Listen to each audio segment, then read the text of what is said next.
দর্শক, নির্বাচন পরবর্তী রাজধানী ঢাকার সার্বিক আইন শৃঙ্খলা পরিস্থিতি ও জাতীয় মসজিদ বায়তুল মোকাররম মসজিদ থেকে সাধারণের মতামত নিয়ে বিস্তারিত জানাতে আমাদের সঙ্গে প্রথমে যুক্ত হচ্ছেন ঢাকার পল্টন এলাকা থেকে আমাদের সহকর্মী রাকিব হোসেন। এরপরে আমরা যুক্ত হব চট্টগ্রামে, সেখানে আমাদের সহকর্মী আছেন চট্টগ্রাম নয়, সিলেট থেকে আমাদের সঙ্গে প্রত্যুষ সহকর্মী যুক্ত হবেন। শুরুতে আমরা যেতে চাই রাকিবের কাছে, তিনি আছেন পল্টন এলাকা থেকে। রাকিব, সকাল থেকে আপনি রাজধানীর বিভিন্ন পয়েন্ট কভার করছেন, আমরা যেমনটা দেখছিলাম। আইন শৃঙ্খলা পরিস্থিতি এই মুহূর্তে কেমন দেখছেন নির্বাচন পরবর্তী সময়ে?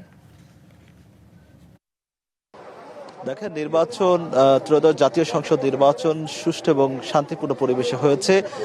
এমনটা হওয়ার কারণে কিন্তু সাধারণ মানুষ এবং জনসাধারণ যারা রয়েছেন তারা অনেকটাই আসলে খুশি এবং তারা স্বাচ্ছন্দ্য বোধ করছেন। সকাল থেকে রাজধানীর বিভিন্ন পয়েন্টে আমি ঘুরেছি, সেখানেও কিন্তু আইন শৃঙ্খলা পরিস্থিতির কঠোর তৎপরতা আমরা লক্ষ্য করেছি। টহল কার্যক্রমের থেকে শুরু করে তল্লাশি চৌকি সবই কিন্তু ছিল রাজধানীতে। এখন আমি বায়তুল মোকাররম এলাকায় আছি। এখানে কিন্তু আসলে আজকে বায়তুল মোকাররম জাতীয় মসজিদে কিন্তু বিএনপির পক্ষ থেকে সুষ্ঠু এবং শান্তিপূর্ণভাবে ভোট গ্রহণকে কেন্দ্র করে কিন্তু দোয়া অনুষ্ঠিত হয়েছে এবং দোয়ার পরবর্তীতে আমি এখানে যেসব মানুষ রয়েছেন, সাধারণ মানুষ, তাদের সঙ্গে আমরা একটু কথা বলবো।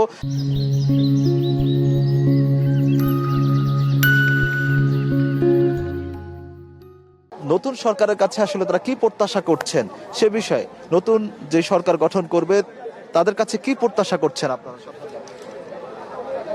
আমাদের প্রত্যাশা হলো দেশ যাতে সুষ্ঠুভাবে পরিচালনা হয়, সকল দুর্নীতি তারেক রহমান সাহেব কঠোর হস্তে দমন করবেন এবং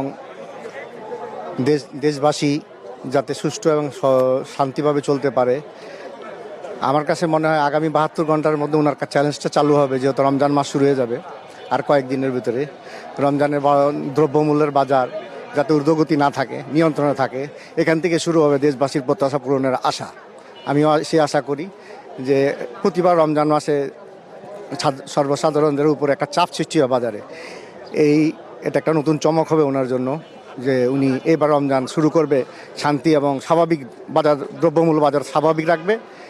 এইভাবে উনি ওনার 5 বছর চালিয়ে গেলে হয়তো আমরা যে প্রত্যাশা নিয়ে দেশবাসী ওনাকে নির্বাচিত করেছে, দেশবাসী সন্তুষ্ট হবে। ধন্যবাদ সবাই। আমি আরেকজনের কাছে যেতে চাই যে কালকে শান্তিপূর্ণভাবে ভোট গ্রহণ শেষ হয়েছে এবং আজকে আপনারা দোয়ায় অংশ নিয়েছেন সুন্দর ভোট হওয়ার কারণে। সবকিছু মিলিয়ে আসলে কি দোয়া করেছিলেন এবং নতুন সরকারের কাছে আপনারা আসলে কি প্রত্যাশা করছেন?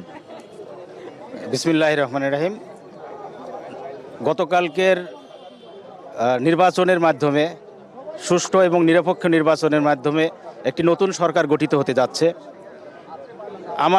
আমরা এই নতুন সরকারের জন্য বায়তুল মোকাররম মসজিদে নামাজ শেষে দোয়া করলাম, যাতে এই সরকার সুষ্ঠু এবং ন্যায় এবং ইনসাফের ভিত্তিতে দেশ পরিচালনা করতে পারে। এই সরকার যেন কোনো একচোখা নীতিতে বা ফ্যাসিবাদের ভিত্তিতে দেশ পরিচালনা না করে, সেই দৃষ্টিতেই আমরা কিন্তু এই নির্বাচন এবং দীর্ঘদিন পরে নির্বাচনে অংশ নিয়েছিলাম এবং সেই প্রত্যাশিত ফল আমরা পেয়েছি। আমাদের প্রত্যাশা থাকবে দেশ এবং জনগণের জন্য। ধন্যবাদ। আসলে সবকিছু মিলিয়ে জনসাধারণ যেটা বলছেন, আসলে যারা নতুন সরকার গঠন করবে তাদের কাছে আসলে তাদের প্রত্যাশার কথা তারা জানিয়েছেন, যে আসলে দ্রব্যমূল্য থেকে শুরু করে যেই আনুষঙ্গিক মানুষের প্রয়োজনীয় যেসব ক্ষেত্র রয়েছে সেসব ক্ষেত্রে আসলে সঠিক সমাধানের মাধ্যমে মানুষের আওতায় রাখবেন। একই সঙ্গে তাদের যে আকাঙ্ক্ষা, জন আকাঙ্ক্ষা রয়েছে সেই জন আকাঙ্ক্ষা পূরণ করবেন, এমনটা প্রত্যাশা তারা করেছেন। এই ছিল আমার কাছে পল্টন এলাকা থেকে সবশেষ। রাকিব, আপনাকে ধন্যবাদ।